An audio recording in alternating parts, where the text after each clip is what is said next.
bonjour à tous et donc bienvenue dans la deuxième édition du Meetup d'Antwick Labs.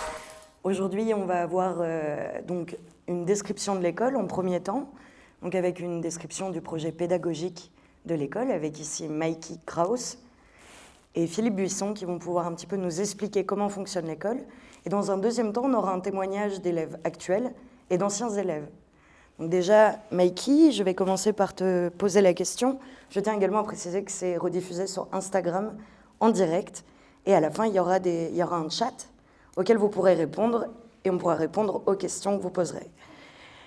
Donc, Mikey, je vais déjà commencer par te demander ce qu'est un petit peu le projet de l'école, le projet pédagogique. Comment ça s'organise ? Alors déjà, je tiens à souhaiter la bienvenue à notre public ici en live dans notre studio à l'école Antwick Labs et également souhaiter la bienvenue à nos invités sur Instagram et autres réseaux. Déjà, je voudrais me présenter en termes de ce que je fais ici à l'école. En fait, je suis très heureuse de travailler avec une équipe de coordinateurs pédagogiques sur justement le projet pédagogique. Alors mon titre officiel, c'est directrice des études. Moi, j'ai plutôt envie de dire, voilà, je suis toujours designer et je suis plutôt architecte puisqu'on construit ensemble avec toute l'équipe pédagogique le projet pédagogique justement. Et juste rapidement, quel a été un petit peu ton parcours avant Antwick Labs ? Alors, en fait, j'ai fait des études, effectivement, d'art appliqué, enfin de design. Je suis designer de formation. Il y a 20 ans, donc après mon diplôme, j'ai travaillé quelques années à Paris dans différentes agences. Et puis avant de m'installer dans le sud, au début des années 2000, et où j'ai commencé à glisser dans la pédagogie, où j'ai fini par prendre la direction d'une école d'art appliqué. Et je me suis vraiment découverte une passion à la pédagogie, c'est-à-dire vraiment de réfléchir, d'imaginer, de composer, de rêver avec les étudiants, avec les équipes, comment on peut en effet former des futurs designers, comment les accompagner non seulement dans leurs compétences professionnelles, mais aussi dans leur raison d'être justement. Est-ce que tu peux, avant de nous expliquer donc le projet pédagogique de l'école, déjà un petit peu nous expliquer l'école, un petit peu son histoire et le retravail qui a été fait justement sur Antwick Labs? Ouais, là, je vais laisser peut-être Philippe un petit peu raconter, puisque Philippe est là depuis beaucoup plus longtemps que moi, en fait. Et est-ce que Philippe, tu peux d'abord du coup te présenter rapidement et après nous expliquer un petit peu ce qu'est Antwick Labs? Alors, je suis Philippe Buisson et je suis ce qu'on appelle Head of Master, c'est-à-dire que je coordonne, je gère le cycle des masters et je suis coordinateur pédagogique des M2, c'est-à-dire des 5e années. La dernière étape avant de passer dans le monde réel. Moi, je dirais qu'en fait, depuis que Mikey est arrivé, l'école est en mutation. Et d'ailleurs, une école, elle doit toujours être en mutation parce qu'elle suit les évolutions du marché, voire elle les précède.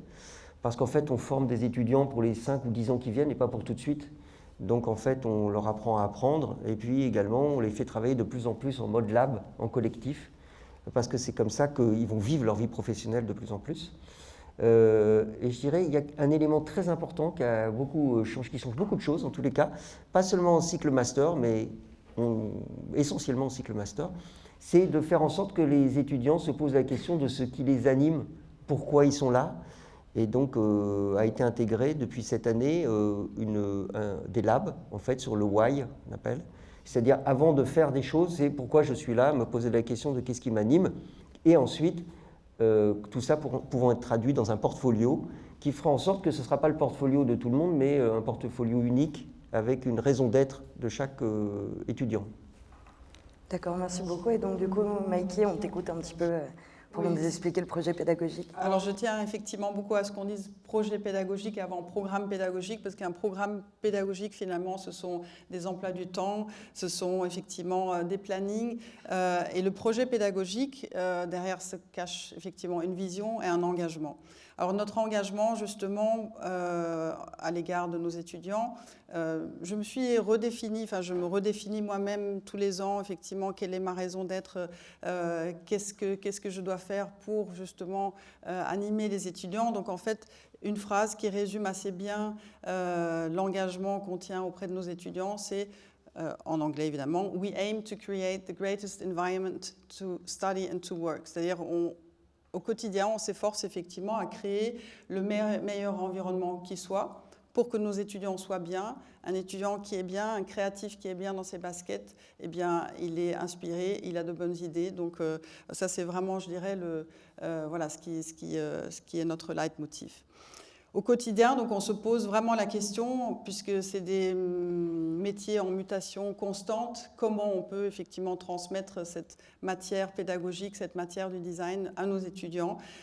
Donc voilà, cette question du why, comme l'évoquait Philippe, on se la pose au quotidien et on invite les étudiants justement à se la poser aussi. En fait, le why, comme on a dit, why, le pourquoi, c'est pas le pourquoi, mais le pourquoi on fait les choses. Ça part d'une petite anecdote. En fait, l'année dernière, un étudiant à qui je demande voilà, pourquoi tu fais ce que tu fais, et puis il me regarde avec les grands yeux en disant ben, parce qu'on m'a demandé de le faire. Et puis je dis ben non, c'est pas en fait, la réponse c'est plutôt qu'est-ce qui t'anime sur ton projet.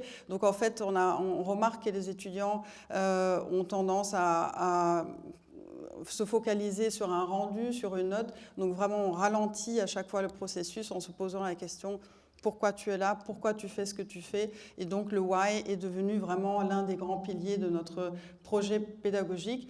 Donc je dirais notre raison d'être, c'est le why de nos étudiants en fait. C'est le moyen donc d'impliquer et de retirer le côté très scolaire du fait pour faire. Oui, tout à fait. Alors c'est vrai que moi je ne suis pas issue d'une éducation franco-française.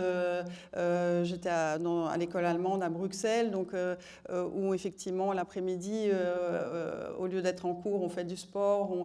Donc finalement, oui, je pense que ça m'inspire beaucoup et ça anime finalement aussi notre communauté de coordinateurs et d'enseignants d'être dans cet esprit un petit peu, je dirais, voilà, beaucoup moins scolaire. Donc c'est un processus. C'est qu'il faut vraiment, quelque part, déprogrammer les mauvais réflexes acquis sur toutes les années de scolarité. Et puis finalement, pour dire, souvent une question qui revient, Madame, Monsieur, est-ce que j'ai le droit de faire ça? Bah oui, complètement. Non seulement tu as le droit de le faire, mais on t'invite à aller plus loin. Donc ça, oui, c'est vraiment l'idée d'être beaucoup moins scolaire au fur et à mesure, mais c'est un vrai processus. Et donc, juste avant d'arriver sur les fondamentaux donc, du projet pédagogique, ce que tu dis là, c'est aussi... mis en avant par le fait que les professeurs, en fait, sont des professionnels. Oui. C'est ça, on n'a que des professionnels comme... Alors c'est ça, c'est une grande chance parce que nos enseignants ne sont pas là par obligation, ils sont là par passion. Je pense que c'est un mot qui est vraiment un mot-clé aussi qui nous anime tous. On adore, je pense, en tant que designer, à un moment donné, on a envie de transmettre le savoir, le savoir-faire, le savoir-être, le faire savoir. Et donc tout ça, effectivement, oui, ça, enfin, déjà la transmission de passion. Et puis, bien sûr, comme je disais, les métiers évoluent vite, donc c'est important, effectivement, que les étudiants soient toujours en connexion avec le monde réel, le monde du travail. D'accord, parfait. Et donc, sur quels fondamentaux se base le projet pédagogique? Alors, en fait, je voudrais vous partager pour chaque année en fait, d'études très rapidement. Hein, je ne serai pas longue là-dessus, mais au moins pour désigner effectivement les caractéristiques, les particularités de chaque année du parcours d'études. Donc, pour l'année préparatoire, donc, qui est l'année Bachelor 1, en fait, c'est vraiment une année de découverte à 360 degrés. Les étudiants intègrent l'année préparatoire, l'atelier préparatoire, en venant du lycée, différentes filières. Ils aiment le dessin, ils aiment la créativité, mais en général, les étudiants ne savent pas beaucoup plus que ça. Donc, il n'y a vraiment que des lycéens qui intègrent la prépa ? Alors, il peut y avoir effectivement des personnes, des étudiants qui ont déjà eu d'autres parcours complètement différents avant. Donc, c'est un joyeux mélange. Les principaux étudiants viennent quand même principalement, je veux dire, du lycée, mais on peut avoir des admissions d'étudiants qui ont déjà eu un parcours souvent aussi d'ailleurs qu'ils ont fait pour les parents d'abord et qui viennent enfin dans une école d'art appliqué pour faire ce qu'ils veulent faire en fait. Donc, découverte à 360 degrés, vraiment, je dirais, le principal pilier de l'atelier préparatoire, c'est vraiment apprendre à regarder, à observer, à expérimenter, à analyser, à comprendre le monde qui nous entoure. Ça, vraiment, c'est, je dirais, très important. Donc, le dessin d'observation est l'un des piliers de l'atelier préparatoire. Le dessin en lui-même ne suffit pas à lui-même, mais l'idée c'est aussi de développer la créativité de chaque étudiant. Alors la créativité, on ne l'apprend pas, on la développe. C'est vraiment quelque chose, on développe l'imaginaire, on développe la créativité. Et puis, un autre pilier, évidemment, c'est la culture, ou je dirais plutôt les cultures, à travers des cours d'histoire des arts, des cours de sciences humaines, pour justement mieux comprendre comment fonctionne le monde qui nous entoure et les sociétés d'aujourd'hui et de demain. Et puis, dernier pilier important qu'on a déjà évoqué, le why. Alors le why, effectivement, comment ça se traduit concrètement dans le programme pédagogique? Eh bien, ça va être, par exemple, en année préparatoire, un étudiant qui travaille sur le projet personnel. C'est-à-dire en complément de tous les projets que l'étudiant doit réaliser tout au long de l'année, il doit réaliser un projet personnel, effectivement, où il va développer voilà, soit son histoire personnelle, soit un sujet sur lequel il a envie de s'engager. Donc le why va surtout se traduire à travers ce projet et le dossier de fin d'année que les étudiants présentent donc, sur un jury au mois de juin. Concrètement, l'année préparatoire, elle se passe avec des cours toutes les semaines, les mêmes cours? Alors, en termes de rythme, en fait, on a un petit peu modifié les choses cette année aussi, à savoir qu'on est, je dirais, entre un bon équilibre entre des cours réguliers, de façon à ce qu'effectivement l'enseignant puisse dérouler son plan de cours et puis vraiment de façon progressive faire évoluer les étudiants. Et puis en complément de ça, on a ce qu'on appelle les périodes de lab. Philippe l'a évoqué tout à l'heure. Les labs, en fait, c'est laboratoire, Intuit Lab, où en fait on va faire travailler les étudiants sur un sujet, un projet pendant une semaine. Souvent sur ces labs aussi, les étudiants travaillent par équipe de 2 voire 3. Et donc, c'est vraiment plutôt une ambiance d'atelier. C'est-à-dire qu'on vient aussi un peu sortir l'étudiant dans sa zone de confort. Et puis, l'apprentissage se fait d'une autre manière. Et après, on repart sur une ligne droite de cours réguliers. Donc, c'est vraiment une alternance sur un rythme où l'étudiant, finalement, il n'est jamais dans une routine, mais au contraire, il est animé par un rythme assez dynamique. Et puis, voilà, ce qui est important aussi pour l'atelier préparatoire, c'est justement, là, on est, je rappelle, dans une école d'art appliqué, où effectivement, on réfléchit à une idée au service, effectivement, d'un message qui soit porteur de sens. C'est-à-dire, on ne produit pas des jolies images juste pour faire joli, pour décorer, mais vraiment pour faire passer un message. Donc vraiment tout l'apprentissage de qu'est-ce que c'est une idée, comment je traduis une idée en image. Donc ça veut dire qu'il y a aussi une vraie méthodologie de travail derrière ça qu'on développe au fur et à mesure de l'atelier préparatoire et d'ailleurs jusqu'à la fin du parcours d'études. Et très important aussi sur l'atelier préparatoire, c'est la découverte et l'initiation de 5 orientations métiers qu'on propose aux étudiants. C'est-à-dire nous avons effectivement un parcours d'études, un programme pédagogique avec 5 orientations possibles. Donc, je vais y revenir juste après. L'idée, c'est que l'étudiant en année préparatoire découvre ces 5 orientations et puis à la fin de l'année préparatoire se positionne sur un choix, mais qui n'est pas définitif, se positionne effectivement sur une majeure, c'est-à-dire qu'en deuxième année, il va effectivement développer un petit peu plus ses compétences dans une des majeures qu'il aura choisies. J'ai encore une petite question avant qu'on passe à la deuxième année. Juste donc, cette prépa est relativement générale, donc elle permet une réorientation si à un moment l'élève, par exemple, souhaite aller dans une autre école après la première année. Oui, c'est ça. Ou par exemple, si quelqu'un fait une prépa dans une autre école, il peut intégrer la deuxième année de... Oui, alors ça après, c'est effectivement sur dossier. Si on souhaite être admis en année supérieure, là, au-delà d'un entretien d'admission, c'est qu'il faut vraiment déjà montrer un portfolio avec voilà, un éventail entre dessin, créativité, conception, etc. Contrairement à la prépa où là, on arrive, il n'y a pas besoin d'un portfolio ou d'un book. Donc, oui, alors en fait, moi, ma question, c'était de savoir si à la fin de la première année, on pouvait donc aller sur d'autres écoles, c'est-à-dire c'est quelque chose d'assez général qui permet donc d'aller dans d'autres spécialités.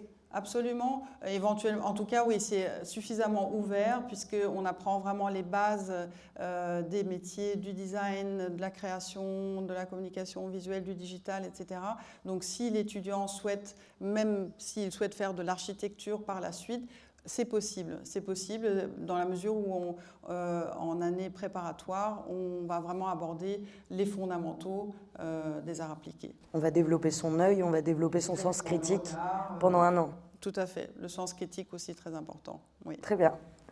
Merci. Voilà, donc ensuite la deuxième année, je vous reprécise quand même les 5 orientations métiers. Donc, c'est le design et communication visuelle, le design digital, le game art design, le design de produits et de services et le motion design et animation. Donc, ce sont effectivement les 5 orientations métiers. Donc, on est vraiment dans un univers très large que l'on va explorer au fil des 5 années. Est-ce que tu penses pouvoir nous faire un petit point rapide sur chacun des 5 ? Oui, c'est-à-dire que en fait, je vais, sans rentrer dans le détail, parce que là, on est parti pour 2 heures, je vais plutôt préciser qu'en fait, les proportions qui vont effectivement s'équilibrer différemment d'une année à l'autre. C'est-à-dire que si on parle en pourcentage, en première année, en année prépa, on a 90% de cours fondamentaux et puis 10% dédiés effectivement aux orientations qu'on vient de citer. Et finalement, voilà, l'équilibre va au fur et à mesure, par exemple en deuxième année d'études, on va avoir 75%, donc 3/4 des cours dédiés aux matières fondamentales et 25% sur la majeure. Donc fondamentaux, quand tu parles de cours fondamentaux, c'est le tronc commun ?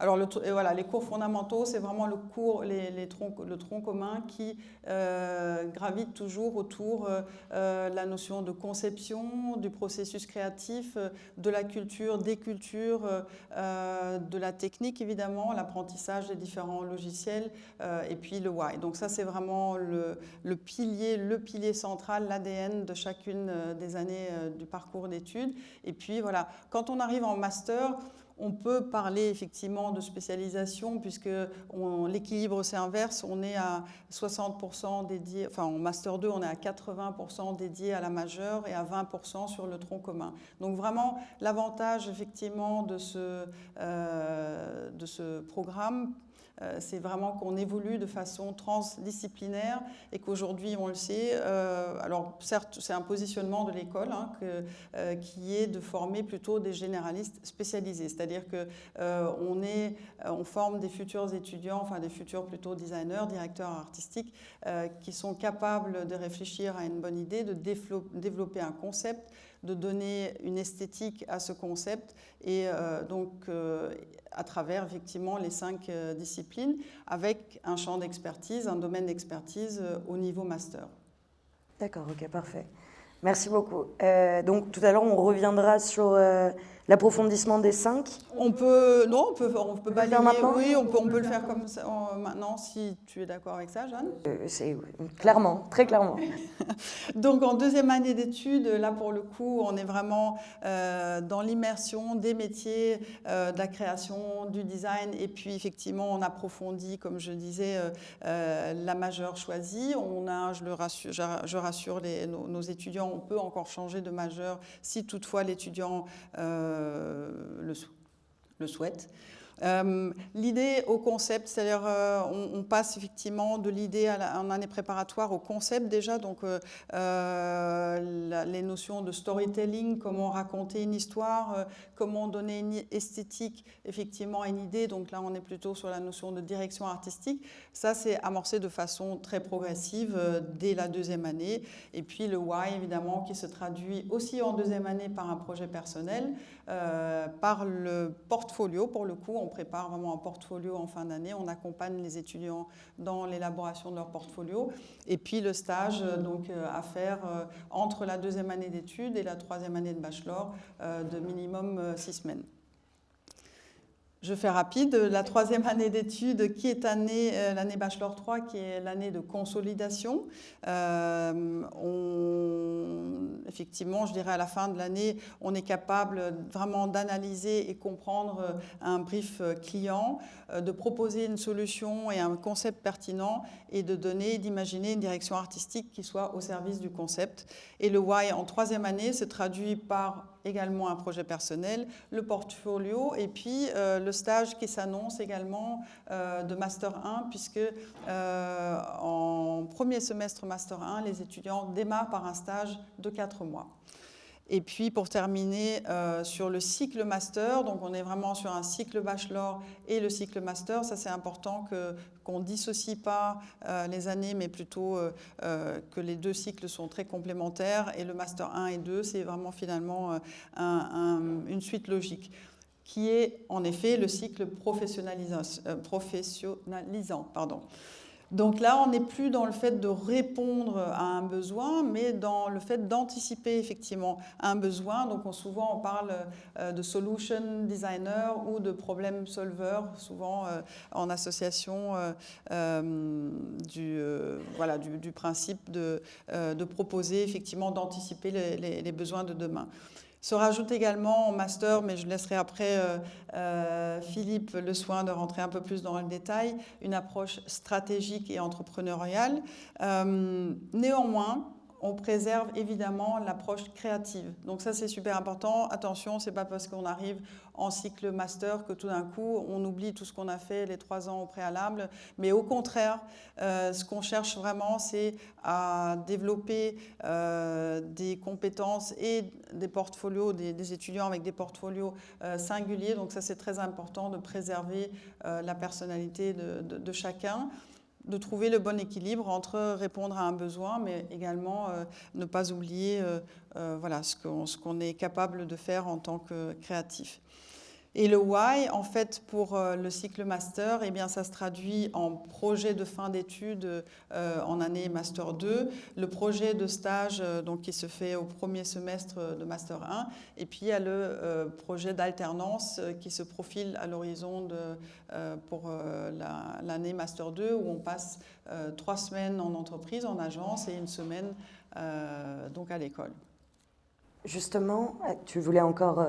Et je voulais juste résumer le fait qu'en fait, les 3 premières années, on est vraiment focalisé sur la direction artistique. Et en cycle master, donc le cycle professionnalisant, on est vraiment... Alors, on ne forme pas des futurs directeurs de création, enfin, on forme des futurs directeurs de création. On n'est pas directeur de création quand on sort de l'école, mais on peut dire que par rapport à la façon dont on aborde le cycle master, c'est vraiment... Voilà, c'est de la direction en création, pour ainsi dire.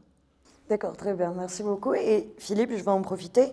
Est-ce que toi, tu peux un petit peu nous approfondir le master? Comment est-ce que tu le vois? Comment est-ce que ça se passe concrètement quand on arrive en 4e année jusqu'à la 5e année? Comment ça s'articule? Alors, en général, ça se passe plutôt bien. Et nos étudiants, en fait, je pense qu'en fait, dans cette école, il y a quelque chose d'assez spécifique. C'est la notion d'accompagnement, la notion de bienveillance, la notion de travail en groupe. Et donc ça favorise en fait une appropriation de l'apprentissage, mais aussi le développement de la confiance en soi, personnellement et en groupe. Voilà. Déjà ça c'est hyper important parce que après le Master 2, après la 5e année, c'est on va dire le monde réel, où on continue à se former toute sa vie, donc de toute façon c'est jamais terminé, mais quand même ça devient un monde différent. Donc on favorise le fait de prendre le temps, de pouvoir travailler en groupe, de pouvoir s'épanouir, de prendre la parole. Voilà, tout ça c'est le master. Et je dirais, on leur dit souvent, aux étudiants, votre plus grand risque, c'est de ne pas prendre de risques. Parce que en fait, tout est possible, c'est un lab. Donc à vous de travailler, de vous exprimer, de chercher. C'est pour ça qu'on est vraiment en mode recherche. Voilà. Alors je dirais qu'en M1, l'année commence par 4 mois de stage, donc déjà il y a quand même le travail professionnel qui commence l'expérience qui commence à arriver, voilà, ça c'est intéressant et important. Et puis la rentrée se fait de janvier jusqu'à juin. Et là, cette année, le M1 a été complètement revisité, parce que c'est ce que je disais tout à l'heure, c'est vrai qu'une école elle n'est pas figée. D'ailleurs je le vois avec les anciens étudiants qu'on va écouter tout à l'heure, eux-mêmes ont une mémoire déjà ancienne de ce qu'on est aujourd'hui. Parce qu'on évolue tout le temps. En fait, c'est assez incroyable. D'ailleurs, c'est ce qui est passionnant quand on travaille ici aussi. Parce qu'on est vraiment dans l'innovation. Et là, en M1, tout est en mode lab, c'est-à-dire que les étudiants sont justement plus dans des cours, mais vraiment en mode collectif lab sur des problématiques à résoudre et sur, on va dire, des expertises à développer, mais au travers de collectifs en lab. Et puis ensuite, ils travaillent vraiment en vue de leur portfolio. C'est important parce que le portfolio, c'est le passeport pour le designer qui va lui permettre d'avoir des clés d'entrée X ou Y. Concrètement, qu'est-ce que c'est un portfolio et à quoi ça sert? Alors en fait, un portfolio, ce que tu dis, c'est un petit peu comme un passeport. En fait, on doit mettre à l'intérieur de ce portfolio, physiquement ou sur un Behance ou sur un site internet, ou peu importe la forme, ça peut avoir différentes formes, on va mettre des exemples de ce qui représente, chaque étudiant va mettre un exemple ou des exemples de ce qui représente son expertise, son envie. Ça peut être de la vidéo, du motion, des sujets qu'il a traités ici ou qu'il a pu faire en formation, en alternance. Donc en fait, c'est tout un ensemble d'éléments, et je dirais même ce qu'on appelle le travail personnel, il disparaît, ça devient vraiment un travail de recherche. C'est-à-dire qu'en fait, il n'y a pas de distinguo entre ce que j'ai fait à l'école et ce que j'ai développé moi-même. On doit toujours avoir ce réflexe de développer sans cesse de la recherche. Donc voilà, donc ça aussi, il y a ça dans le portfolio. Et puis, il y a comment je le présente. C'est-à-dire, une fois, j'ai fait... Vous voyez, moi, par exemple, je passe des entretiens d'admission, je ne regarde jamais les portfolios qui me sont envoyés parce que ça ne veut rien dire, un portfolio en soi. Vous voyez, c'est comment la personne va le présenter et l'incarner. Oui, je voudrais ajouter à ça que ce que n'est pas le portfolio, en fait, c'est surtout pas un catalogue... Alors là, il y a le micro. Non, ça va? Non, c'est surtout pas un catalogue des meilleurs projets que l'étudiant aura réalisé sur le cycle master, en fait.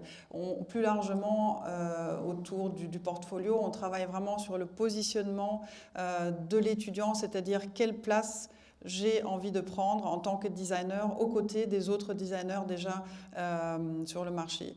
Et c'est-à-dire pourquoi j'ai envie de m'engager, qu'est-ce qui m'intéresse, qu'est-ce que je veux changer dans le monde, en quoi je peux y contribuer. Donc c'est beaucoup plus large que juste le portfolio. En fait, c'est un vrai, aussi bien sûr une visibilité sur les réseaux, ça c'est sûr.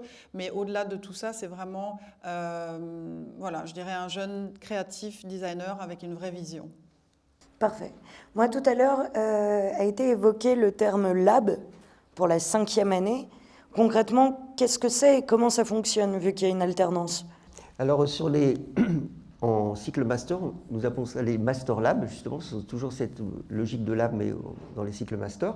Et au niveau de la 5e année, l'alternance, c'est 3 semaines en entreprise, 1 semaine, on se retrouve tous, en fait, en mode, justement, lab, collectif, sur des thématiques au départ destinées à on va dire, faire en sorte qu'un groupe puisse vivre ensemble, se connaître, parce qu'il y a aussi des nouveaux qui viennent nous rejoindre, mais aussi expérimenter ce qu'est l'ADN d'une marque, ce qu'est le branding, ce qu'est le design, parce qu'on peut le répéter beaucoup de fois, parce qu'il y a des designs déjà, donc c'est très complexe à comprendre.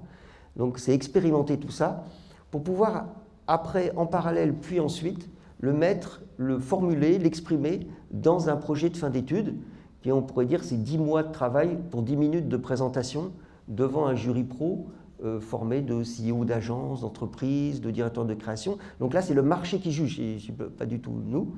En fait, là, pour le coup, c'est noté, il y a des... Vous voyez, ça devient forcément, c'est normal. C'est un peu comme l'équivalent d'une thèse dans d'autres enseignements. Et puis, à partir de là, ça permet ou pas d'être diplômé. Voilà. Donc, c'est quand même très, très important. Et je dirais qu'en fait, quand on parle d'entreprise à l'extérieur pendant 3 semaines, ça veut dire que c'est important, ces 3 semaines-là.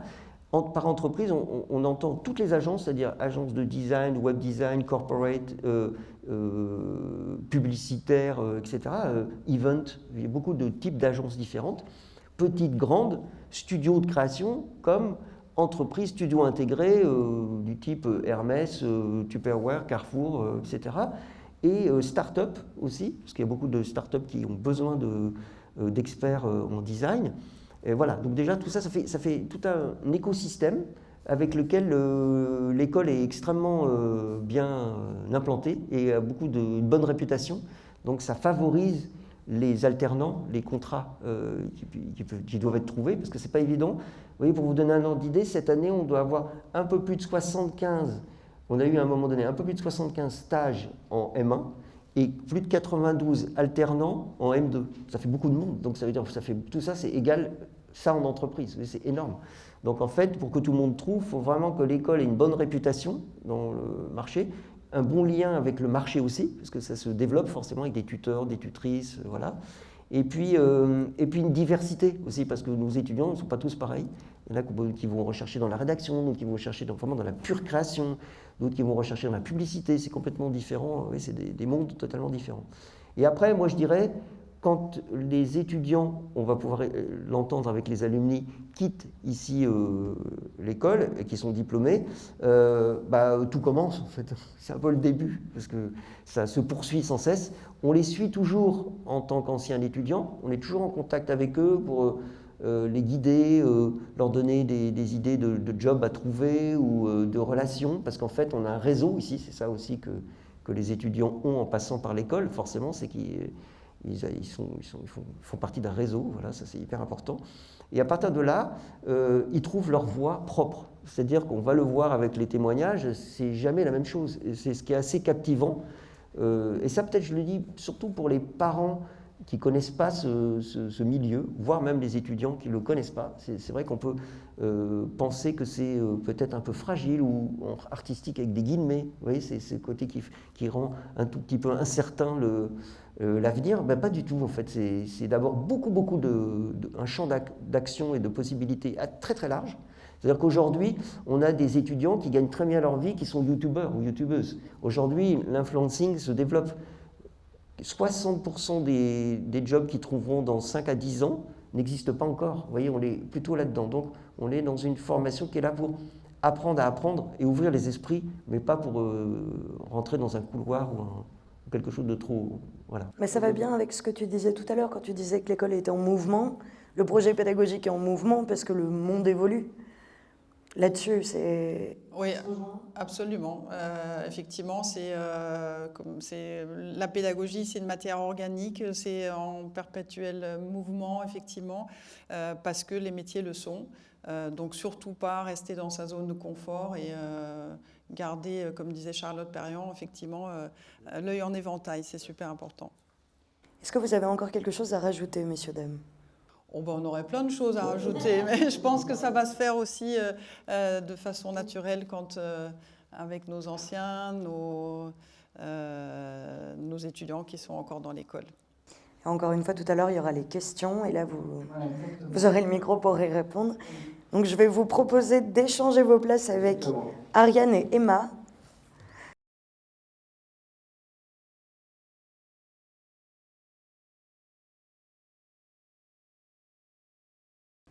Donc, Ariane et Emma, donc vous êtes des anciennes d'Intuitlab, pas du tout de la même génération. On va commencer par toi, Ariane. Tu peux prendre le micro qui est là. Donc, est-ce que tu peux déjà rapidement te présenter, donc qui tu es aujourd'hui ? Je suis Ariane Bergement, je suis directrice artistique spécialisée en illustration. Donc aujourd'hui, je travaille à mon compte. Donc j'ai des clients assez divers et variés. Et donc, voilà, j'ai bossé pour des clients comme Canal+, Gallimard. Je sais que j'ai des missions assez variées et souvent, je me qualifie comme vraiment graphiste spécialisé dans l'illustration parce que je considère que le graphisme nourrit mon illustration et l'illustration nourrit mon graphisme dans le sens où, en fait, ça me donne une personnalité différente d'avoir ce profil un peu plus illustration, alors que si j'étais juste l'un ou l'autre, ça me donnerait peut-être moins de valeur ajoutée, je pense. Donc toi, avant Intuitlab, déjà, quel était ton parcours et comment Intuitlab ? Moi, je viens d'une autre école à la base pour la licence. Je suis arrivée en fait pour le master. Et c'est vrai que mon profil était plus illustration, mais j'avais envie de me spécialiser plus dans le graphisme et la direction artistique. Parce que je trouvais que au niveau professionnel, ça serait plus facile aussi pour le freelance et tout ça d'avoir un vrai bagage digital et fort. Et j'avais pas envie de m'arrêter en licence parce que pour beaucoup d'illustrateurs, ça suffirait en fait de s'arrêter à la licence. C'est ce qu'on m'a dit. On m'a dit maintenant, t'as pas forcément besoin d'aller plus loin pour l'illustration. Mais pour moi, mon métier ne pouvait pas s'arrêter qu'à l'un ou l'autre. Et j'avais vraiment envie de cette complémentarité entre les deux. Et c'est pour ça que j'ai choisi Intuitlab, parce qu'en plus il y avait un cycle assez professionnalisant. Et je trouvais que c'était vraiment une valeur ajoutée dans une entreprise de permettre d'avoir cette expérience pro aussi forte. Et donc, le programme a un petit peu changé, mais il me semble que c'est toujours un petit peu le même pattern. Toi, tu avais fait un stage en 4e année, une alternance en 5e année. C'est ça? Exactement. Alors, comment ça s'est passé? Qu'est-ce que tu avais fait et quel grand projet tu avais choisi en 5e année? Rapidement, comment s'est passé ton master au final? Alors, j'ai fait un stage, j'en ai fait du coup de 4 mois dans une entreprise et après j'ai été prise en alternance chez JC Déco, justement en tant qu'illustratrice et directrice artistique. À ce moment-là, j'étais pas encore persuadée de faire l'illustration après, mais en fait, malgré moi, mon profil revenait toujours vers l'illustration. Et c'est vrai que en fait, ce master a vraiment confirmé aussi le fait que je voulais être illustratrice, parce que même si je sentais que j'avais une appétence pour ça, je ne le voyais pas forcément comme quelque chose qui allait m'aider professionnellement, parce qu'on a souvent un peu l'a priori de se dire ah, bah, illustrateur c'est un métier difficile, alors qu'en fait si on le nourrit du graphisme, c'est pas si difficile que ça et c'est pas forcément si compliqué que ça d'en vivre. D'accord, très bien. Et aujourd'hui, comment ça s'est passé après pour trouver ton travail? Comment tu as réussi à te débrouiller pour trouver tes contrats, trouver des plans Comment j'ai fait c'était un peu compliqué au début, c'est normal, il faut du temps. Du coup, j'en profite. Emma, est-ce que tu peux déjà rapidement te présenter et nous expliquer rapidement ton parcours Intuitlab? Toi, tu as été là depuis la prépa. Exactement, je suis une ancienne. Du coup, merci. Donc moi, c'est Emma Pereira. Je suis DA Junior à l'agence de publicité et de Digital Conceptory. Et je suis jeune diplômée, j'étais dans la promotion de l'année dernière. Et je suis ce qu'on appelle une ancêtre, j'ai fait les 5 années. Comme disait Philippe, ce qui était assez intéressant, c'est que l'école, en fait, elle n'est pas figée. J'ai non seulement évolué, et l'école aussi. Et c'était très intéressant. Et qu'est-ce que je peux rajouter de plus? Concrètement, toi, avant Intuitlab, tu étais au lycée? Oui. J'avais fait un bac L et en fait, je ne savais pas trop exactement ce que je voulais faire. J'étais peut-être partie sur de l'architecture d'intérieur et après, je cherchais sur Internet un peu d'autres domaines et je suis tombée par hasard sur l'école Intuitlab. Et comme je suis quelqu'un qui est très dans le feeling, le nom, je le trouvais un petit peu... il m'a titillé, tu vois. Et donc, j'ai voulu cliquer. Et j'ai regardé un peu les programmes et j'ai regardé des petites vidéos et je me suis dit, ah, c'est une petite école, j'aime bien le côté humain.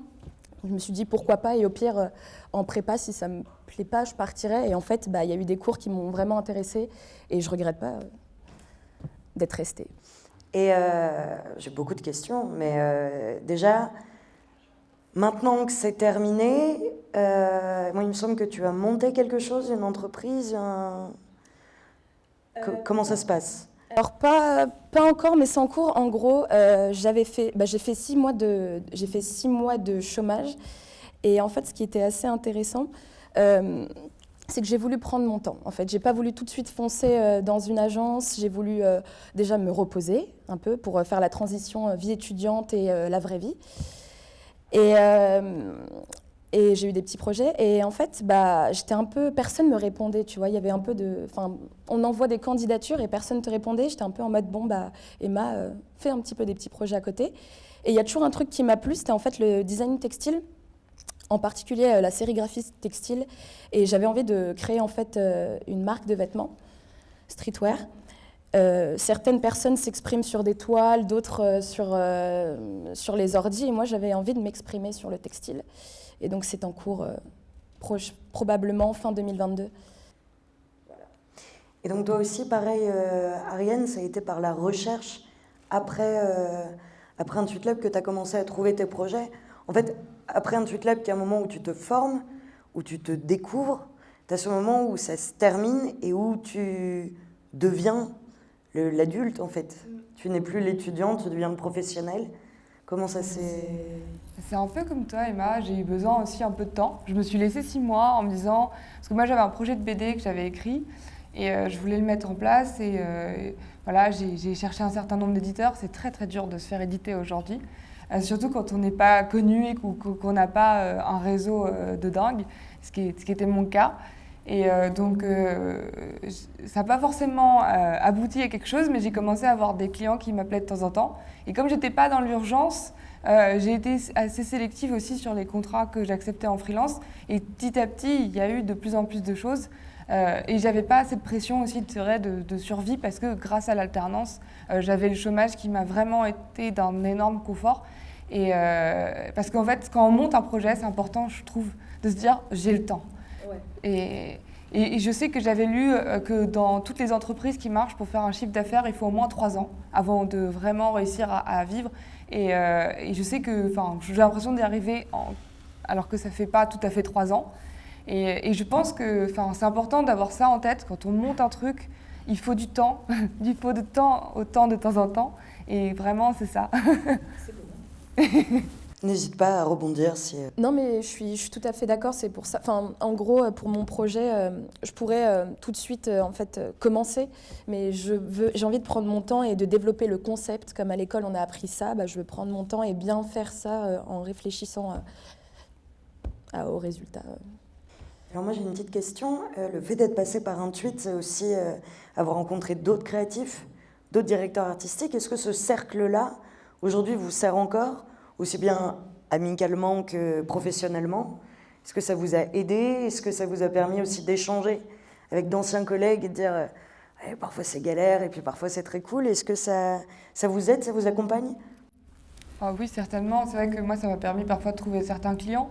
Parce que c'est vrai qu'on a un ami qui s'en va d'une entreprise ou qui est dans une boîte qui cherche un freelance. Direct, on peut lever la main, je suis là, où la personne pense directement à nous. Et c'est vrai que c'est très très utile d'avoir ce réseau-là. Et oui, évidemment. Et même l'école, elle a plutôt une bonne image. Quand on va faire des entretiens ou etc., souvent l'école IntuitLab est bien vue, donc c'est un petit plus. Et même au niveau humain, c'est vrai que c'est une petite famille qu'on se crée amicalement. Et c'est sûr, professionnellement, on s'envoie toujours des choses, ou même avec les profs, ils viennent souvent nous contacter pour nous aider à trouver un job ou autre. Tu viens de dire un truc que j'allais aborder un petit peu plus tard, mais c'est vrai. Le côté, du coup, là, on ne part pas sur le professionnel directement, on part vraiment sur l'ambiance. Je pense, parce que je suis aussi pas du tout une ancienne école, j'ai aussi une ancienne étudiante de l'école, j'ai fait 5 ans aussi l'année avant toi. Et il y a quelque chose de particulier dans IntuitLab, c'est justement cette ambiance. Comment vous, ça s'est passé? Est-ce que ça perdure encore aujourd'hui? Écoute, ça perdure toujours. D'ailleurs, j'ai ramené deux petits camarades à moi. Mais on est vraiment une petite famille. Et même avec, l'administration. C'est pas... je saurais pas comment dire, mais c'est pas froid. En fait, c'est ouvert, c'est amical. Ils peuvent t'écouter s'il y a un problème. Et on rigole. C'est vraiment cool. Et c'était surtout pendant le confinement, c'était assez dur, justement, d'être à distance. Et du coup, on parlait très souvent, limite on se faisait des petits apéros Zoom entre nous. Et quand on s'est retrouvés, c'était génial. On s'est encore plus liés d'amitié. Et toi, tu as la chance d'avoir connu du coup toute ta scolarité sans Covid. Qu'est-ce que ça fait alors? C'est vrai que moi, par rapport justement à l'après, comme on dit, c'est vrai que ce que je trouve bien avec IntuitLab par rapport à l'autre école que j'ai eue justement en comparaison, c'est qu'on continue à être suivi et il y a une attache qui se crée du coup avec notamment Philippe qui continue à nous suivre de loin, qui nous oublie jamais. Et je trouve que c'est ce côté-là qui est un peu familial, qui n'est pas présent dans toutes les écoles et que je reconnais avoir vraiment apprécié chez IntuitLab, c'est que je me suis vraiment toujours sentie soutenue. Parce que j'avais aussi un stage qui ne s'était pas très bien passé, mais IntuitLab a été vraiment là en soutien pour reconnaître que les torts de l'entreprise avec qui je bossais et qui ne m'a pas laissée toute seule face à la misère que j'ai vécue dans ce stage. Et ça, c'est vrai que c'est quelque chose qui était vraiment important. Et en fait, les étudiants sont plus importants et sont vraiment au cœur du projet, dans les expériences pro aussi, parce que c'est quelque chose que j'avais envie de dire. C'est que vous n'êtes pas tout seul quand ça ne va pas dans une expérience. Et ça peut arriver qu'un stage se passe mal. Et ce n'est pas forcément de la faute de l'étudiant, parfois c'est de la faute de l'entreprise. Et IntuitLab ne laisse pas ses étudiants en souffrance quand une entreprise se comporte mal. J'en suis témoin, ça m'est arrivé directement. Je me permets de donner mon ressenti aussi, mais moi, ma 5e année, j'étais en alternance et c'était horrible. Je vais utiliser le mot, vraiment, j'ai pas du tout aimé. Et dès le premier jour, j'ai compris que c'était pas ce que je voulais faire, parce que c'est important aussi de savoir ce qu'on veut pas faire. Voilà, je me permets de donner un petit peu mon témoignage. Ce que j'aime bien en TweetLab, c'est qu'on voit plein de choses qu'on découvre et on se dit « Ah, c'est vraiment chouette !» Puis il y a un moment où on se dit « Yes, ça, c'est aussi quelque chose que j'aime pas. » Et c'est quelque chose qui est toléré. Enfin, je veux dire, c'est pas grave. On peut continuer son cycle à un TweetLab en sachant les choses qu'on n'a pas envie de faire. Et moi, je sais que mon alternance s'était tellement mal passée. En plus, le Covid commençait. Et en fait, c'était tellement dur que je pouvais pas continuer. Ça me mettait vraiment très, très mal. Et Philippe, du coup, qui a vraiment été très présent, qui m'a permis de pouvoir, qui allait parler avec mon équipe justement d'entreprise pour leur expliquer que, non, en fait, je ne peux pas. Elle peut pas continuer parce que j'ai été en train de tomber en dépression, ça se passait vraiment pas bien. Et j'ai vraiment eu un accompagnement de l'école.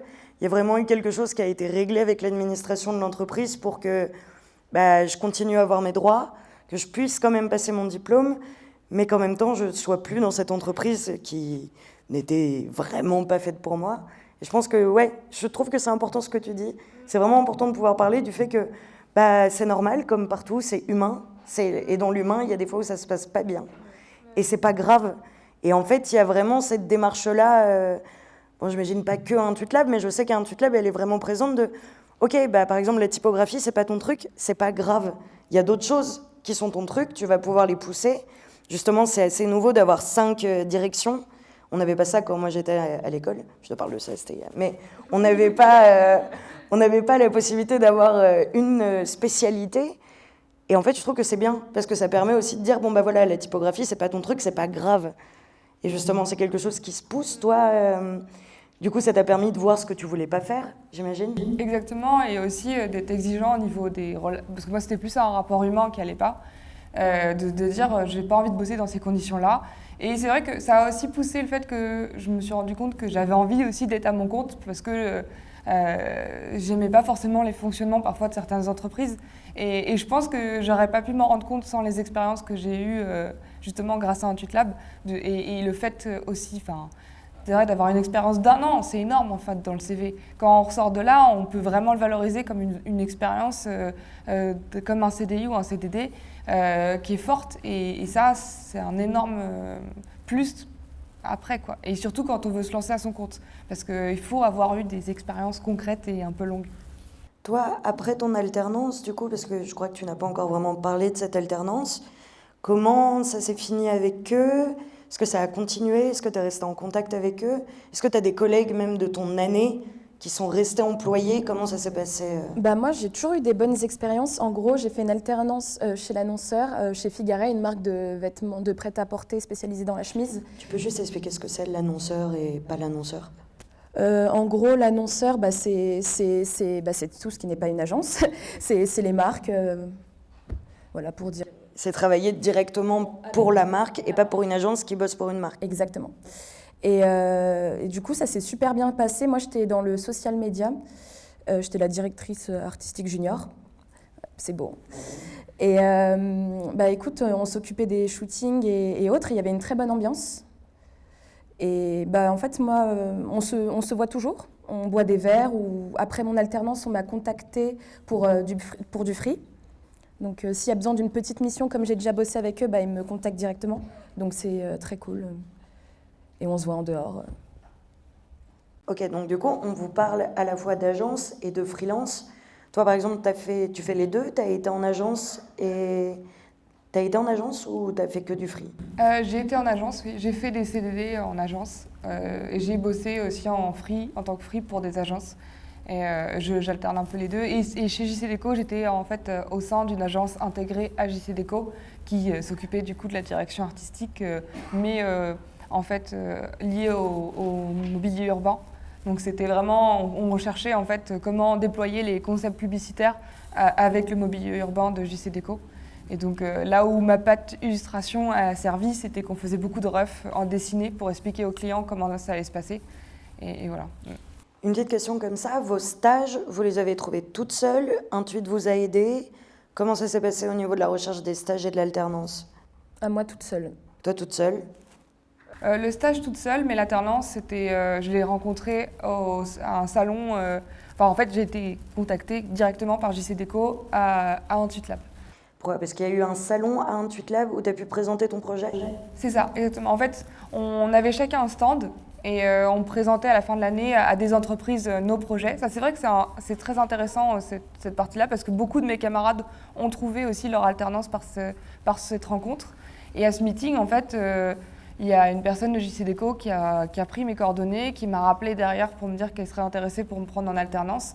Et du coup, voilà, ça s'est fait tout seul en fait. Et cette journée des professionnels, j'ai eu la confirmation, existe encore. Tiens, je vais passer le micro à Mikey qui va pouvoir nous expliquer ça un petit peu. Alors, on a rebaptisé effectivement cette journée le Design Show, où en fait, donc c'est une nouvelle formule qu'on va mettre en place cette année, où on va inviter en effet les professionnels à venir découvrir les portfolios, les projets personnels de nos étudiants. Donc, rencontre effectivement étudiants pro. Oui, tout à fait. Parfait, merci beaucoup. Et une dernière question, et après, si vous avez quelque chose à rajouter, n'hésitez pas. Si vous aviez quelque chose à dire déjà aux étudiants actuels et aux gens qui peut-être réfléchissent à aller dans cette école, en toute honnêteté, est-ce que vous avez quelque chose à dire, un message à transmettre? Bah franchement, allez-y. Je suis très spontanée. Sinon, si ça m'aurait pas plu, je serais pas venue un samedi matin ici. Hein. Ah ouais. Moi, j'ai un petit fauteuil, donc ça me va. Mais non, mais franchement, allez-y. Enfin, rien que humainement et professionnellement, ça m'a aidé à grandir. Enfin, en fait, je suis retombée sur mon book de 2e année et j'ai vu des projets. J'étais en mode. Pour rester poli, c'est nul, tu vois. Ouais. J'étais en mode, comment j'ai pu faire ça comparé à mon BDP, à mon projet de fin d'année. Il y a une grosse évolution. Et franchement, c'est une très bonne école. J'ai une très bonne formation et à chaque fois, au travail, je dis, Intuit Lab, c'était une bonne école. Et même au-delà que de l'école, le côté, quelqu'un qui veut rentrer dans ce milieu-là, est-ce que tu as quelque chose à dire à quelqu'un qui veut rentrer dans le milieu de la direction artistique? Je sais pas, allez-y. Enfin, faut avoir une. Enfin, c'est un truc. Bah, comme disait Mikey, la créativité, c'est un truc qui se travaille un petit peu avec le temps. Et je pense que même il y a quelqu'un de ma promo qui faisait biologie et qui est arrivé en 2e année. Et en fait, elle s'est rendue compte que ça lui plaisait et elle est très forte d'ailleurs. Et je pense qu'en vrai, si on a envie, on peut devenir directeur artistique. Merci Emma. À ton tour, Ariane, est-ce que tu as quelque chose à dire? Je suis assez d'accord et je pense qu'il y a un rapport aussi d'exercice et d'entraînement à avoir avec la créativité. Où il n'y a pas de fatalité à dire je ne suis pas créatif, ou j'ai pas d'idées, ou j'ai pas des bonnes idées. En général, les bonnes idées, ça se travaille et c'est beaucoup une histoire aussi d'oser échouer par moment. Et je pense qu'il ne faut pas avoir peur en fait dans ce métier-là de confronter son ego aussi parfois à des murs. Et c'est souvent les murs qui nous permettent en fait d'adapter notre cerveau et de prendre un autre chemin qui nous permettra après derrière d'être bien meilleur. Parce qu'on se sera dit ici, j'ai fait l'erreur et je dois faire autrement la prochaine fois, quoi. Tout ce qui ne te tue pas te rend plus fort, finalement. C'est un petit peu l'idée de ton message. Bah, merci beaucoup les filles. Est-ce que je peux lâcher juste une citation? N'hésite pas. C'est ma citation phare, c'est la citation de Albert Einstein, c'est la créativité, c'est l'intelligence qui s'amuse. Ça c'est... Voilà. Bravo, merci beaucoup. Les brillants, vraiment, oui, merci, vraiment. Tu peux te lever, vraiment. Donc, merci beaucoup pour cette punchline. Tu fais pas de drop de mic, s'il te plaît, mais dans l'idée, voilà. Et donc maintenant, je vais demander à Pauline, Angèle et Alexandra de venir me rejoindre. Que du beau monde, hein, vraiment. Pauline, est-ce que tu peux te présenter et expliquer un petit peu déjà qui t'es pour Intuit Lab et qui t'étais avant Intuit Lab? Ok. Alors moi, je suis Pauline. Je suis en année de prépa, donc ma première année ici. Avant ça, j'ai un parcours un peu atypique. J'ai fait un bac pro en communication visuelle, il y a de ça déjà 3 ans. Après ce bac, j'ai tenté une MANA, une mise à niveau d'art appliqué. Donc c'est comme une prépa pour rentrer. Après un bac pro, on nous demande de faire une mise à niveau. Et ça ne s'est pas très bien passé. L'école ne me correspondait pas du tout. Je cherchais autre chose et je me suis cherchée dans un voyage que j'ai fait en Australie pendant 1 an. Et je suis rentrée à Paris. Et ce temps que j'ai passé à me découvrir, je me suis rendu compte que j'avais besoin d'une structure, que j'avais besoin d'une école, que j'avais besoin d'un cadre et surtout de trouver un processus créatif. Parce que j'avais ces envies-là. Après mon bac pro, j'ai commencé à travailler un peu pour moi et pour mes projets. Et je trouvais qu'il manquait de cadre, qu'il manquait de cette intelligence qui peut se réutiliser sur tous les domaines créatifs, une base, un socle. Et en découvrant cette école, que j'ai découvert en cherchant bien sûr qu'est-ce que j'allais faire et où est-ce que je pouvais le faire, eh bien je suis tombée sur cette école et j'ai eu mon rendez-vous d'entretien. Et c'est là où j'ai compris la place de l'humain qui se trouve dans cette école et qui m'a totalement parlé. Ça a été très rapide. Quand j'ai vu que l'humain était vraiment à la place, au centre de l'école, c'est ce que j'ai toujours cherché à l'école, depuis que je suis née. C'est beau. Mais du coup, concrètement, quand tu dis que l'humain est au centre de l'école, qu'est-ce que tu veux dire par là ? Je veux dire qu'on est accompagné. On existe. On n'est pas juste là à suivre une formation qui évolue pas, qui stagne. Non, on est sur de l'écoute.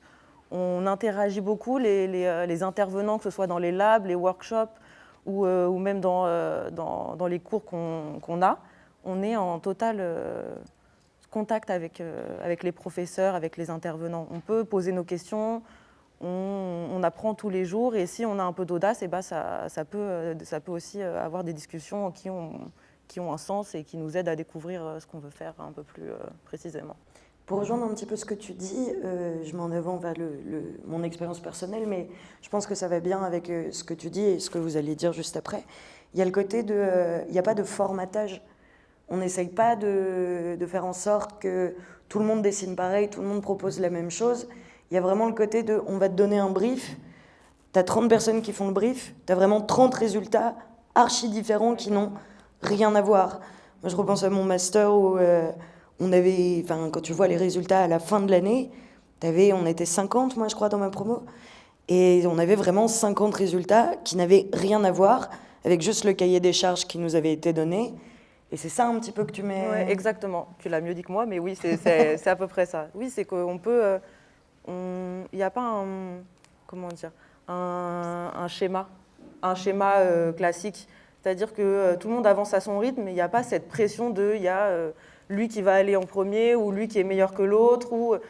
Non, on apprend à se comprendre et à savoir comment on peut cultiver notre créativité, notre curiosité, et aussi où est-ce qu'on la trouve, justement, avec ce why aussi, c'est se découvrir un peu plus et réussir à savoir ce qui nous anime pour avoir cette flamme qui existe et qui fait aussi avoir cette motivation d'être là tous les jours. Tu disais que je formulais mieux que toi, mais tu formules très bien, hein, enfin, vraiment, c'est très bien dit. Alexandra, est-ce que tu peux un petit peu expliquer qui tu es ? Vérifie juste qu'il est allumé. Et il est allumé. Est-ce que tu peux nous expliquer un petit peu, donc, quand tu es arrivé à Intuit, ce que tu as fait avant, qui t'es, pourquoi, quelle année ? Un petit peu nous faire... Oui, bien sûr. Alors, moi, je m'appelle Alexandra Michel. Je suis à Intuit Lab depuis la prépa, donc ça va faire 5 ans. Avant de venir à Intuit Lab, en fait, moi, après mon bac, j'étais un petit peu perdue parce que j'ai jamais été très scolaire. Ça s'est pas super bien passé pour moi, la scolarité dans son ensemble, en fait.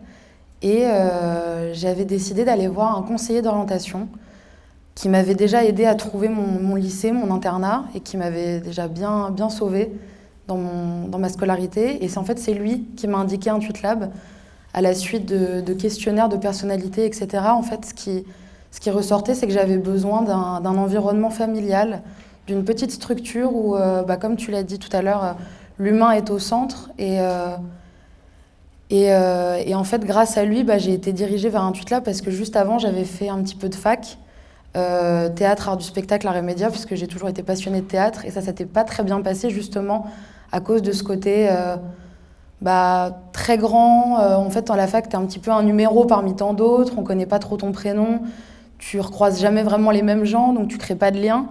Et moi, j'avais tellement hâte en fait, d'aller dans les études supérieures et j'avais tellement idéalisé la chose que j'avais été déçue par ça. Et en fait, quand je suis arrivée à Intuitlab, j'ai compris qu'en fait, non, je pouvais ne pas être déçue et trouver une structure qui allait me correspondre.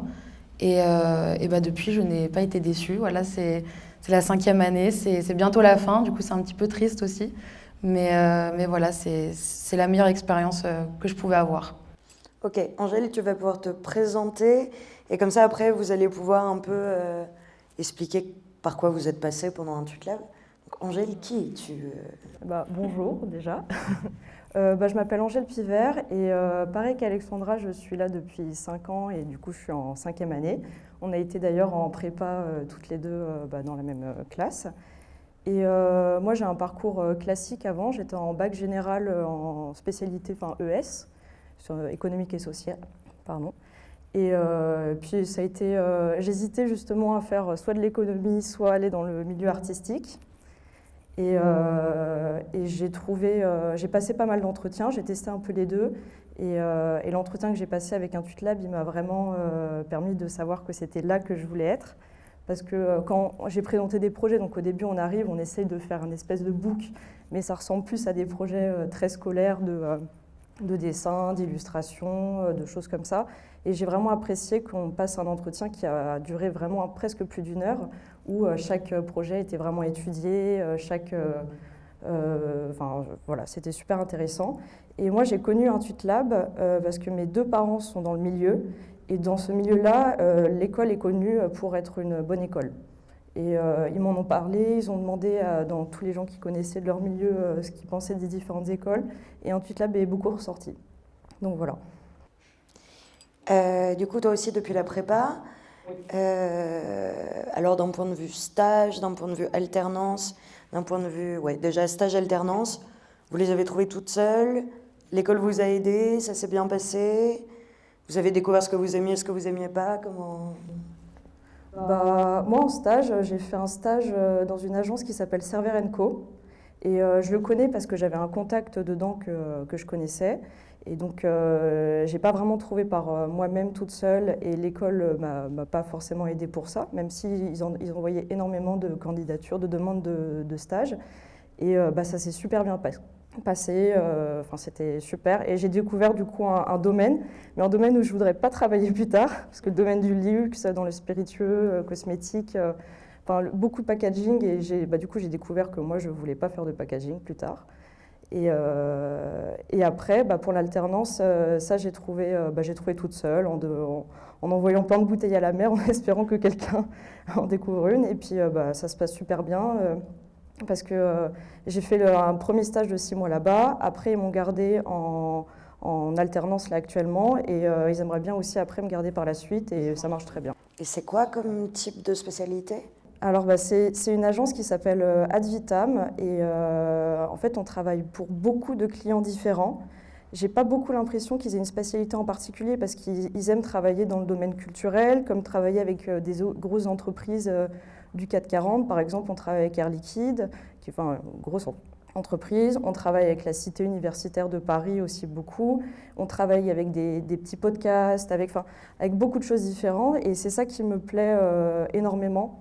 Et on est en plus une toute petite équipe. Et moi, j'aimais beaucoup ce côté petite équipe où on se connaît tous, un peu encore dans la continuité d'Intuitlab, où franchement, j'ai beaucoup aimé le fait qu'on se connaisse vraiment tous. Même, il y a de l'échange avec, je trouve, les 3e, les 4e années. Toutes les années, on peut essayer de les aider. On a parfois des messages d'années inférieures à nous qui nous demandent des conseils ou des choses comme ça. Et c'est plutôt bien. J'aime bien. Oui, moi je me souviens de vous quand moi j'étais en dernière année, quand vous étiez... je me souviens de vous en prépa particulièrement. Et oui, il y a ce côté où on échange, mais on en parlera juste après. Il y a aussi le BDE d'Intuitlab, qui a peut-être été un petit peu en pause avec le Covid, mais qui existe toujours. Mais du coup, toi, comment ça se passe? Stage, alternance, on en est où? On fait quoi? Et tu nous diras aussi votre grand projet, parce qu'il y a un grand projet en 5e année, qui est un petit peu la fin, le haut du panier des 5 ans. Donc toi, comment ça se passe, stage, alternance Moi, j'avais envie de faire des stages différents. Donc le premier stage que j'ai fait en 3e année, j'étais chez BETC. Donc ça a commencé très fort parce que je connaissais pas du tout l'agence, etc. Et ça me fascinait un petit peu, ça m'intéressait, ça m'intriguait de voir ce que c'est que d'être dans ce genre de grande structure où effectivement on travaille pour des marques qui sont quand même assez conséquentes. Et c'était un stage, il me semble que c'était 1 mois, quelque chose comme ça. Ça s'est bien passé, mais ça m'a aussi permis de me rendre compte, comme l'a dit Angèle et comme tu l'as dit également Pauline, c'est ce que j'aime pas.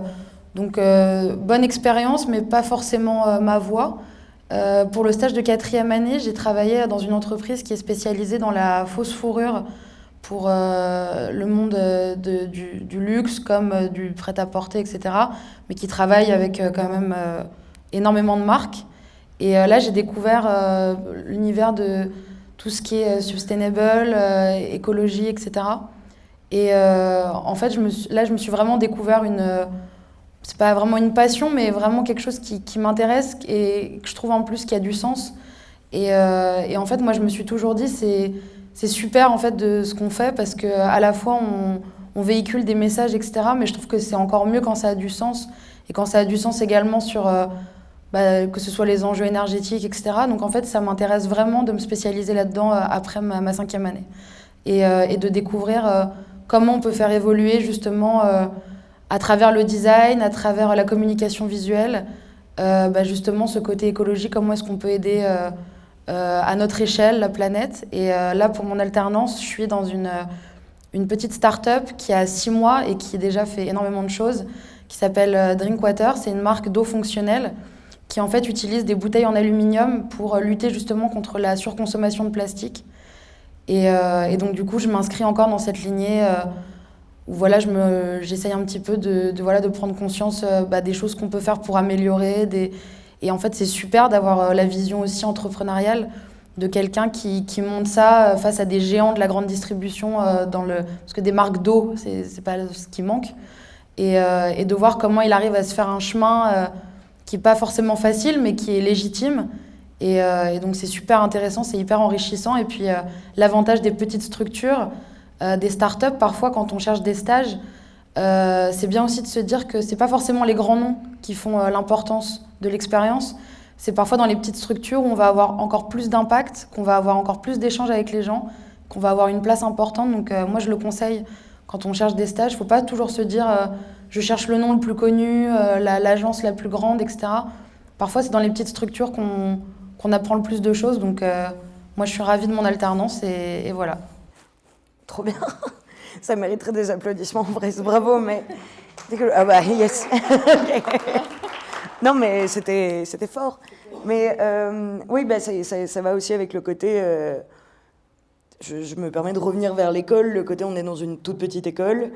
On a le côté archi-familial dans le sens où... Enfin, je sais pas, moi, par exemple, ça fait 2 ans que j'ai quitté l'école, je me permets de... Mais en fait, aujourd'hui, je me suis fait vraiment une dizaine de potes qui sont mes grands potes, quoi. Ouais, je me suis vraiment... Oui, toi aussi, oui. Mais dans le sens où on crée vraiment une famille. Je sais que Philippe, c'est resté un ami, en fait. On se voit souvent et en fait, on a une tendance à avoir vécu quelque chose ensemble. Et puis, je ne sais pas si vous avez vu, pour ceux qui sont là en présentiel, il y a par exemple un baby-foot, il y a un piano dans l'entrée. Il y a un côté où c'est plus qu'une école, il y a vraiment le côté on aime bien être intuite. Je veux dire, tu sais que tu n'as que 2 heures de cours, c'est pas grave, viens, on reste posé, viens, on se pose dans le studio, viens, on se pose, parce qu'il y a un côté... ouais, je trouve que... Et puis, il y a quelque chose que je trouve hyper important, parce que je l'ai vécu quand j'étais plus jeune, et que je pense que quand on a fait des écoles, quand on part sur des études d'art, c'est qu'on a une sensibilité qui va peut-être avec. Il y a le côté... moi, j'ai été bully quand j'étais petite. Je me suis fait vachement embêter à l'école. Et c'est quelque chose qui n'existe pas, un TweetLab. Et c'est archi important de le dire, ça n'existe pas.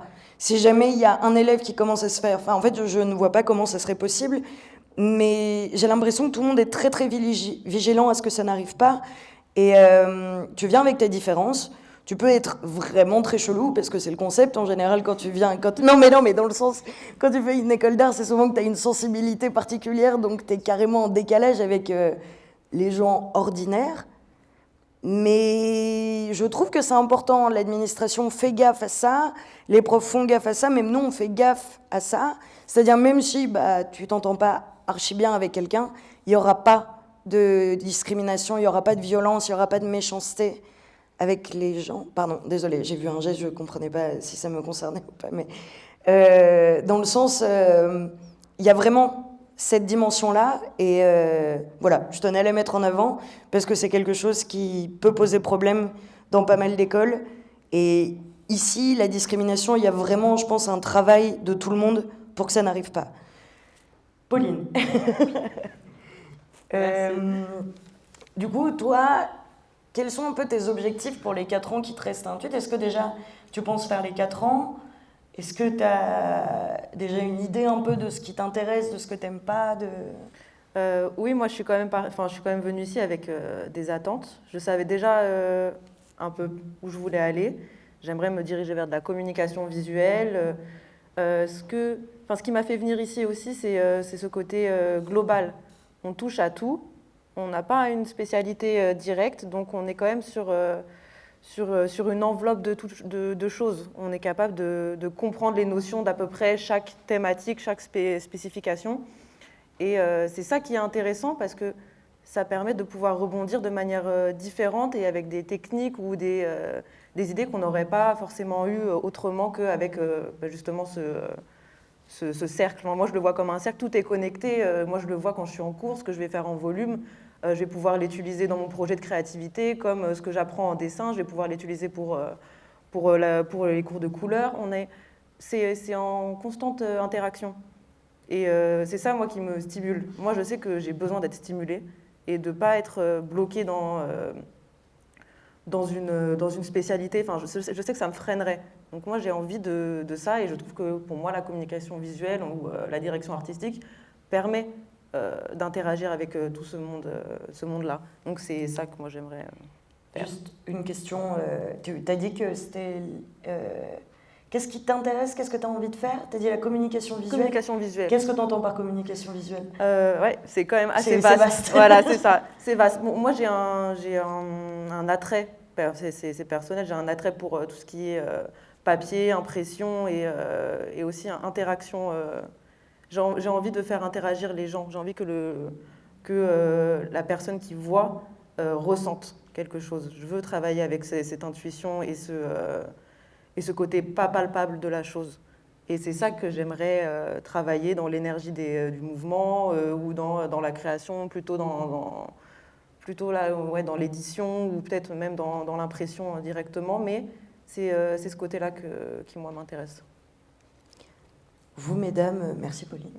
Vous, mesdames, qu'est-ce qu'on peut vous souhaiter après la 5e année ?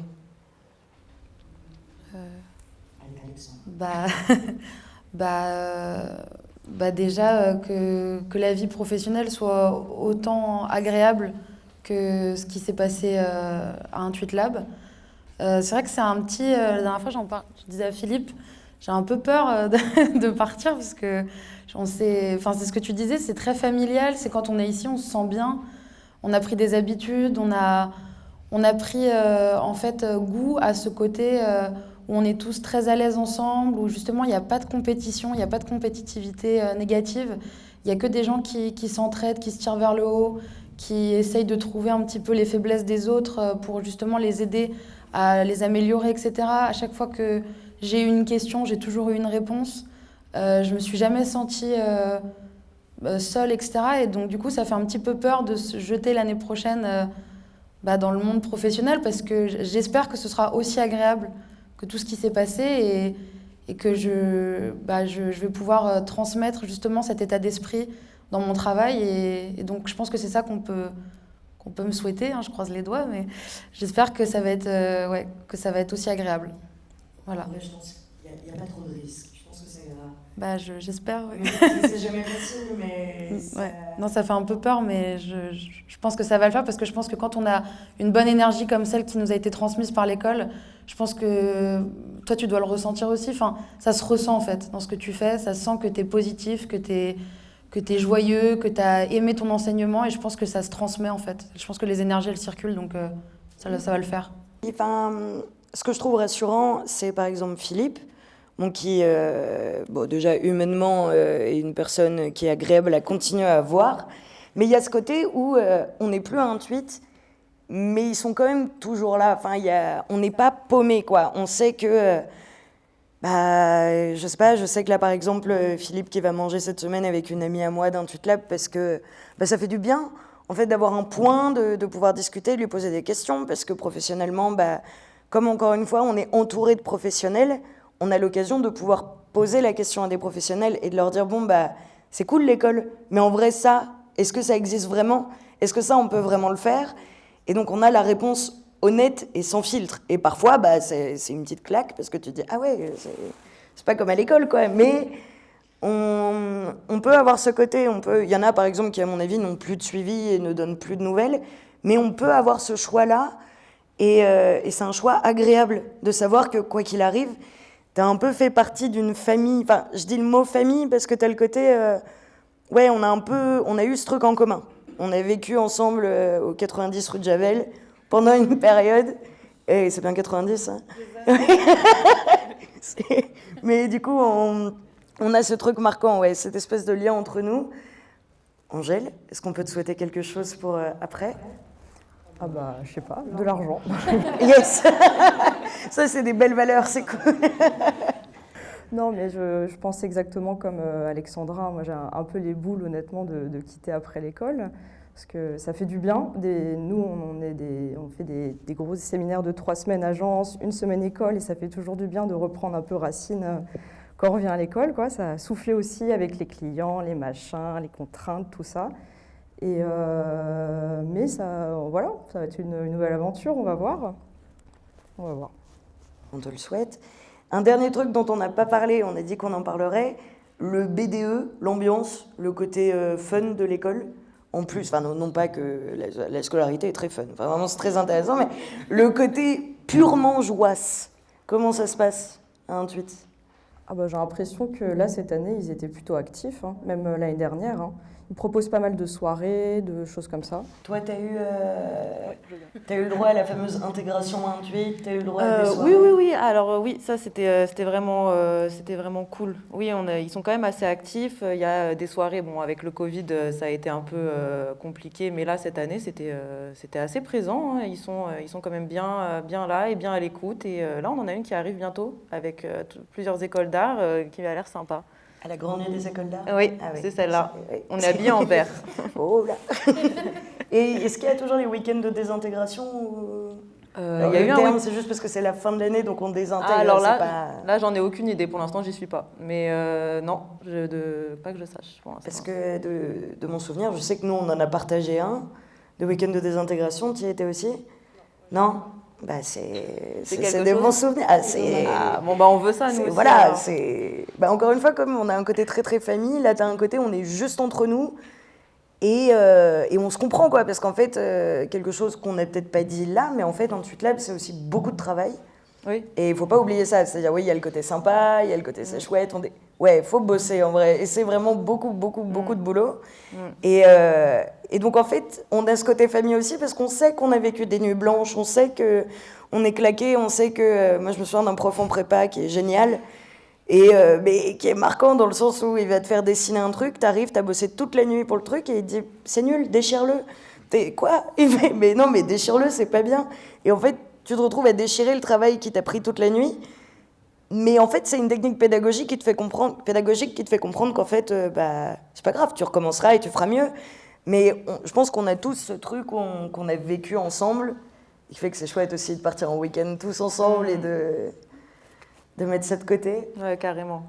C'est vrai que La prépa, c'est une grosse année aussi parce que on découvre et on sort, la plupart sortent du lycée, donc il y a quand même une différence de technique et de pédagogie.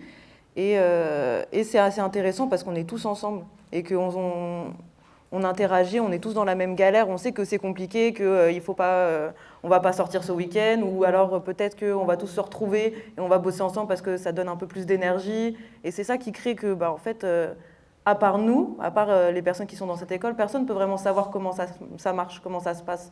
Et c'est bien de pouvoir partager ça avec des gens qui vivent la même chose, tout simplement. Merci beaucoup.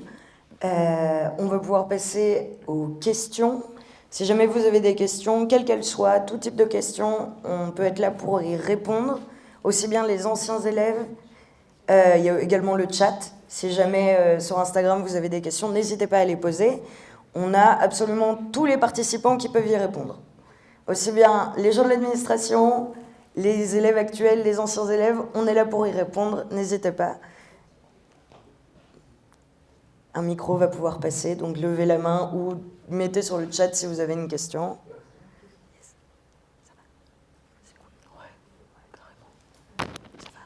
Question. Non, en fait, il n'y a pas de... Il n'y a pas de question, très bien. Ça a été très clair en réalité. Ah, super. Tout le monde a eu ses réponses, parfait. On a pas mal répondu Oui, en fait, aux questions. oui, comme c'était la deuxième édition, on s'était habitué aux questions de la dernière fois. On s'est permis... Ah, il y a une question tout au fond là-bas, d'un ancien élève qui... Bonjour, moi c'est Aurélien. Bonjour Aurélien. Moi c'est pas une question, mais je voulais juste rassurer Angèle et Alexandra par rapport à la fin des études quand même, pour vous dire que ça va aller, hein. Vraiment, vous avez des bons pieds dedans, vous allez faire un super, donc la suite elle va se faire super bien. Vous allez peut-être passer un petit moment de vie. Moi je sais que ça a été un peu compliqué parce que j'étais extrêmement nostalgique de ce que j'ai vécu du coup les 5 ans à Archit. Et que ça me prenait vraiment, enfin moi je vivais un cheat, je mangeais un cheat, je dormais pas du coup. Mais voilà, non, vous allez voir que ça va être exceptionnel, que ça va être une nouvelle aventure comme disait Angèle, et que ouais, psychologique, vous allez tout donner un cheat, vous allez tout donner. C'est beau. Merci. Est-ce qu'il y a des parents ou des potentiels futurs étudiants qui ont une question ça peut vraiment être même une question, s'il y a des balles au baby-foot ou clairement combien de temps dure quel stage. Yes. Ah, yes. Oui. Nickel. Voilà. Moi, je suis parent accompagnante et vous m'avez donné envie de venir. Je sais pas si j'ai dit, je suis parent accompagnant, vous m'avez donné envie de venir. Je ne sais pas si ce sera mon fils finalement qui va venir. Ce sera peut-être moi pour l'inscription. J'avais une petite question sur toutes les spécialités que vous avez présentées. Est-ce qu'on a la possibilité de découvrir un petit peu les travaux que vous faites à travers peut-être un book ou des présentations? Parce que vous avez présenté 5 spécialités qui sont vraiment intéressantes et pour mieux se projeter et comprendre quelle est la spécialité qui peut avoir du sens, est-ce qu'on peut voir ça un petit peu plus concrètement dans votre établissement? Il va falloir venir à la prochaine journée des portes ouvertes. Non, on va en organiser une, je pense. Oui, enfin pas tout de suite. Disons qu'on on a déjà fait 2 journées des portes ouvertes. Je ne sais pas si vous avez eu l'occasion de venir, une en décembre et une début février. Raison pour laquelle on a un peu changé de format pour ce meet-up parce que pour justement changer un peu de formule. Après, on va peut-être, on ne sait pas encore exactement ce qui va être le programme, mais en tout cas, voilà, à suivre de près sur nos réseaux. Il y aura certainement encore un event qui vous permettra de voir de plus près les projets de nos étudiants. Sinon, il ne faut pas hésiter aussi à regarder régulièrement sur les réseaux. Vous trouvez aussi des projets d'étudiants, ça vous permet de mieux visualiser. Sinon, là, en fait, ce qu'on a approché ici, c'est vraiment juste une ambiance. On n'est pas dans une journée des portes ouvertes à proprement parler avec une exposition des projets d'étudiants. Là, c'est vraiment pour créer un peu une ambiance créative, si je peux dire. Mais en tout cas, n'hésitez pas à regarder de plus près nos prochains événements. Et puis, je sais pas, Philippe, moi j'ai envie de dire, je trouve tellement je trouve tellement touchant, en fait, je vais m'asseoir entre vous. Allez. En fait, Philippe, mais nous, on vient ça. Oui, c'est ça, en fait. Ça va finir en larmes. Emma, viens là. Je trouve tellement, je sais même pas pourquoi on est venus nous deux, parce que à les entendre parler, on n'a pas besoin de raconter tout ça. Bah oui, en fait, ça marche Mais tout seul. en tout cas, ouais, je trouve hyper touchant vos témoignages. On sent de la spontanéité, on sent de l'authenticité. Vous résumez, j'ai la chair de poule des frissons pendant que je parle, parce que c'est finalement exactement ce qu'on tend à faire ici. Donc merci infiniment pour vos témoignages, vraiment. Merci. Merci beaucoup.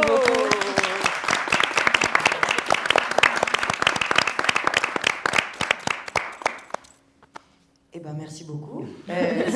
C'était la fin de cette deuxième table ronde. Quel terme tu dis? Meet-up. Très bien, excuse-moi. C'était la fin de ce deuxième meet-up.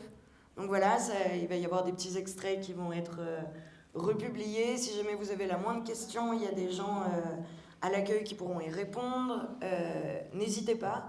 Et en tout cas, que ce soit pour continuer à 28 ou pas, une chouette vie à vous. Voilà. De toute façon, oui, c'est sûr. Merci à vous. Bravo. Merci.